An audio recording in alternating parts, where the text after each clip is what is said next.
Buongiorno a tutti amici, bentrovati sul mio canale. Essendo cresciuta già agli Mondadori e Urania, non potevo esimermi da fare una biografia su questo grandissimo protagonista dell'editoria italiana. Nel frattempo vi ricordo che se i miei contenuti vi interessano potete aiutarmi con un caffè al link di PayPal che vi lascio qui sotto. Iscrivetevi al canale e mettete un like al video se vi interessa vederne ancora. Bene, cominciamo. Arnoldo Mondadori nasce il 2 novembre 1889 a Poggiorusko, in provincia di Mantova.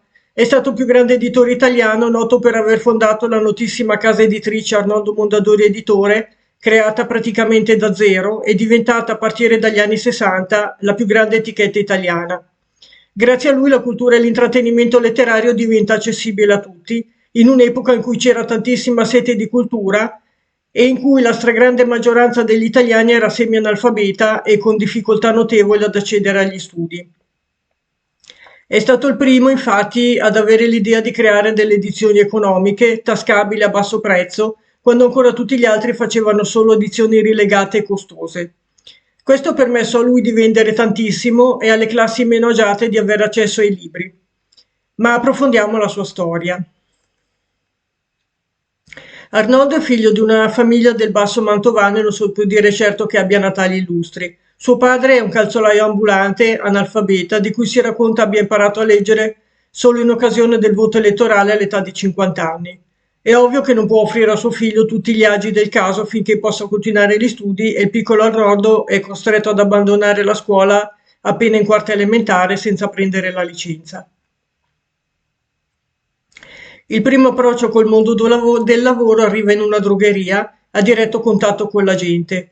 Il futuro numero uno dell'editoria italiana dimostra subito di saperci fare e si guadagna sul campo per le sue abilità di venditore il soprannome di Incantabis, termine che in dialetto significa incantatore di serpenti. Arnoldo non è però solo un affabulatore, ma anche una persona dotata di una voce suadente e persuasiva, anche dal punto di vista strettamente sonoro. Il soprannome, pertanto, gli deriva anche da questa caratteristica. Oltre a lavorare nella drogheria, il piccolo Mondadori si dà da fare anche per le faccende private del suo datore di lavoro, prendendosi cura dei suoi figli, accompagnandoli a scuola e molto altro. Sempre grazie alla sua voce e all'intraprendenza innata, racimola alcuni spicci leggendo le didascalie al cinema del paese per poi lavorare come garzone e scaricatore a Mantova, città nella quale svolge anche il lavoro di venditore ambulante. Nel 1907, all'età di 16 anni, si fa assumere in una tipografia, la quale è anche cartoleria. Qui ben presto si adopera per stampare il proprio giornale di propaganda socialista che nello stesso anno viene pubblicato. Si chiama Luce ed è la prima pubblicazione di Arnoldo Mondadori edito dalla Sociale. Nel 1911 conosce Tommaso Monicelli, padre di Mario Monicelli, di Stanza d'Ostiglia, dopo l'ottimo esordio teatrale. L'anno dopo il drammaturgo fonda la Sociale, embrione di quella che sarà la futura casa editrice Mondadori. Arnoldo però conosce e apprezza anche la sorella di Tommaso, Andreina, che finisce per sposare nel 1913, portando in chiesa come testimone l'autore di Forlì, Antonio Beltramelli. La giovane coppia si prende cura anche del figlio illegittimo di Tommaso Monicelli, avuto da Elisa Severi, il piccolo Giorgio. Vediamo le prime pubblicazioni. Viene pubblicata la prima collana dalla casa gestita da entrambi, dedicata alla letteratura per ragazzi, La Lampada. Allo scoppio della Prima Guerra Mondiale, poi, Arnoldo Mondadori riesce ad aprire un suo stabilimento tipografico, fondando contemporaneamente una sua casa indipendente specializzata in libri didattici, detta la Scolastica. Nemmeno il primo conflitto mondiale è in grado di scoraggiare l'attività imprenditoriale del futuro re dell'editoria nazionale, nonostante siano tempi tutt'altro che facili. Durante la guerra, infatti, il giovane editore fa affari con lo Stato Maggiore, ottenendo certe commesse militari, e comincia a stampare per i soldati al fronte 2 giornali con illustrazioni, La Girba e La Tradotta. Lo sconosciuto editore Mondadori allora intuisce le grandi potenzialità del poeta Gabriele D'Annunzio, reduce dall'impresa fiumana. Lo scrittore abruzzese entra nella cerchia dei futuri autori pubblicati da Mondadori, i quali si aprono anche ad autori come Trilussa, Panzini, Pirandello, Adanegri, Borghese, Margherita Sarfatti e tantissimi altri. Terminata la guerra, nel 1919 Arnoldo si trasferisce a Milano, dove costruisce un'azienda nuova di zecca, forte di 250 lavoratori. Nascono altre collane di successo e anche riviste popolari che gli consentono di farsi conoscere anche da popolino più lontano dalla letteratura di tipo elevato. Il Milione e il Secolo Illustrato sono due esempi di questo intraprendente modo di operare. Con l'avvento del fascismo, Mondadori non resta fuori, anzi è sensibile al fascino del rinnovamento proposto, almeno nella sua fase iniziale programmatica, e la sua casa editrice è la prima a dotarsi di una propria rete di agenti e una vendita diretta ai privati. Arnoldo dà vita ai cosiddetti fascicoli come le enciclopedie, mentre al contempo si propone di differenziare la sua proposta con la diffusione dei gialli, alcune aperture internazionali e altre trovate altrettanto interessanti, le quali rivelano lo spirito innovativo dell'editore. Vediamo ora i gialli Mondadori. Nel giugno del 1929, quattro autori di polizieschi, Van Dyne con La strana morte del signor Benson, Edgar Wallace con L'uomo dai due corpi, Robert Louis Stevenson con Il club dei suicidi e Anna Catherine Green con Il mistero delle due cugine, vengono pubblicati da Mondadori in un'inedita veste gialla. L'illustrazione di copertina è scritta in un esagono che negli anni dopo diventerà un cerchio. Cambierà più volte la forma, ma non il colore scelto per identificare i titoli. Questo esagono racchiude infatti un nuovo mondo di storie che parlano di detective, donne fatali, casi quasi impossibili, segreti nascosti nei luoghi del potere e nelle bettole delle città. Sono storie a cui i lettori iniziano ad appassionarsi solo nel primo mese, le vendite superano le 50.000 copie. È la nascita di un marchio editoriale storico, un unicum nell'editoria italiana fino a quel momento, talmente iconico da diventare proverbialmente rappresentativo di un intero genere e travalicando con la sua stessa definizione coi fini puramente letterari, andando ad abbracciare anche le opere cinematografiche, il teatro e i fatti di cronaca. Difatti si chiamano gialli. Ancora oggi, dopo più di 90 anni, il giallo Mondadori è un libro che non vi lascerà dormire.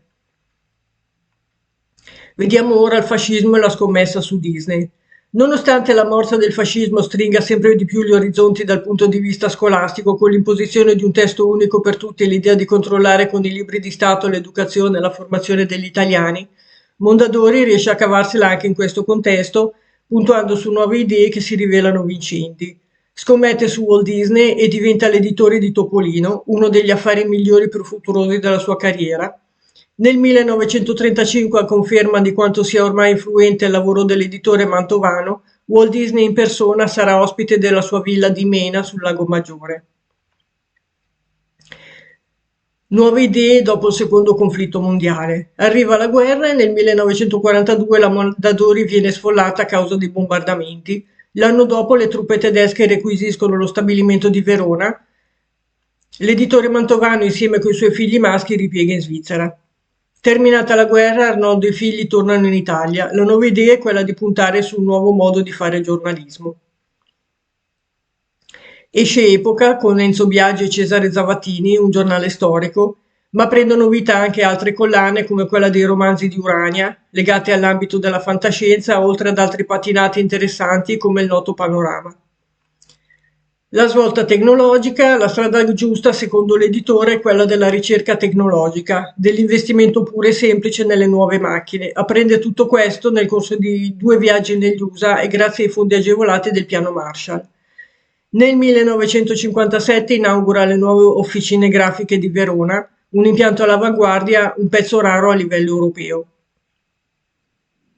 Cominciano i primi dissidi tra Arnoldo e Alberto, il primogenito, ma nella famiglia Mondadori entrano nuovi grandi scrittori come Ernest Hemingway.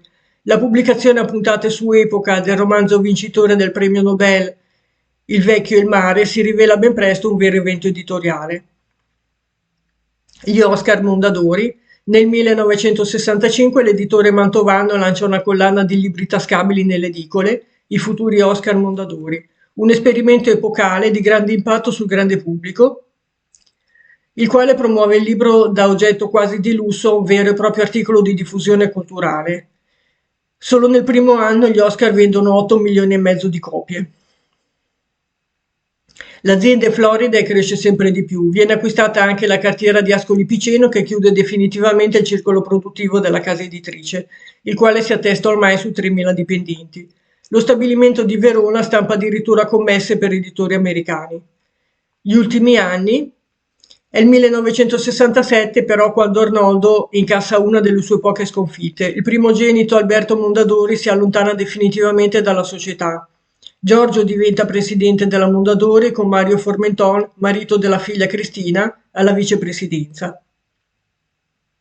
4 anni dopo, l'8 giugno del 1971, Arnoldo Mondadori muore a Milano. Prima della sua dipartita, la sua creatura editoriale stampa I Meridiani, prestigiose monografie che faranno la storia e che per oltre un quarantennio rappresenteranno il sogno di gloria di ogni autore, non solo italiano. Oggi, come saprete, la casa editrice fa parte della holding Fininvest fondata dalla famiglia Berlusconi. Bene amici, al prossimo video, a presto, ciao, grazie per la visione.